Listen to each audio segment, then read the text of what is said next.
ఏదైతే ఇందిరమ్మ రాజ్యం కావాలని మనం తెచ్చుకున్నామో, ఇందిరమ్మ రాజ్యంలో మనం ఇచ్చిన 6 గ్యారంటీని 4 గ్యారంటీలు పూర్తి చేసుకున్నాం.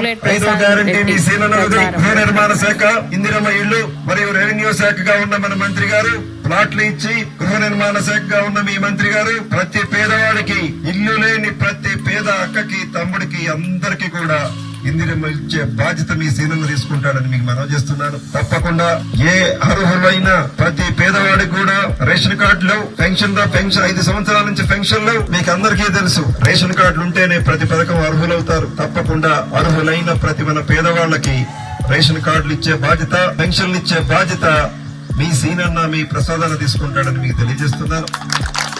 ఈ రాబోయే ఎన్నికల్లో మంచి మెజార్టీ తోటి ఈ ఆరకోడ గ్రామం నుంచి అన్న చెప్పాడు, ఒక 50-60 పోతే తప్ప, మాక్సిమం 100 పోతే తప్ప, ప్రతి కార్యకర్త కూడా మీరు కష్టపడండి, డోర్ టు డోర్ వెళ్ళండి. టీఆర్ఎస్ ప్రభుత్వం చేసిన మోసాలన్నీ మీకు తెలుసు, ఆ మోసాలన్నీ వివరించండి. ప్రతి టీఆర్ఎస్ కార్యకర్తను కూడా మీరు విన్నపించుకోండి. ఎందుకంటే పార్టీలు అతీతంగా మన పథకాలు అందరికీ ఇద్దాం. ఆ బీఆర్ఎస్ ఓట్లు కూడా మన కాంగ్రెస్ పార్టీకి, మన కుటుంబంలో కలుపుకొని మంచి భారీ మెజార్టీ తోటి మినిమం 900 తగ్గకుండా మంచి మెజార్టీతో గెలిపాలని ముఖ్య కార్యకర్తలకు సిపిఎం తరఫున, సిపిఐ తరఫున మరియు కాంగ్రెస్ తరఫున అందరికీ కూడా మనవి చేసి చేతులు జోడించి అందరికీ కూడా విన్నపించుకుంటున్నాను. తప్పకుండా మంచి మెజార్టీతో గెలిపించి రఘురామరెడ్డి గారిని పార్లమెంట్ కి పంపించాలని మిమ్మల్ని అందరినీ మనవి చేస్తూ చేతులు జోడించి నమస్కరించి తెలియజేస్తున్నాను.